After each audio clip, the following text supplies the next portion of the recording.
So guys, anong nagustuhan ko dito? Siyempre, stepboard na malapad.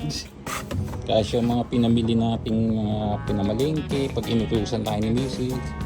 Grocery, bag ni Mrs. Nandyan. O, diba? O, may anak kayo. Tagayin nyo dyan. Pasampayin nyo dyan. O, buwag na, no? Grabe.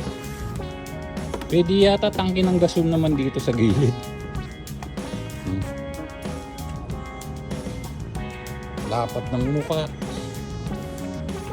Lapad ng gulong, tabat tree, saka mataba.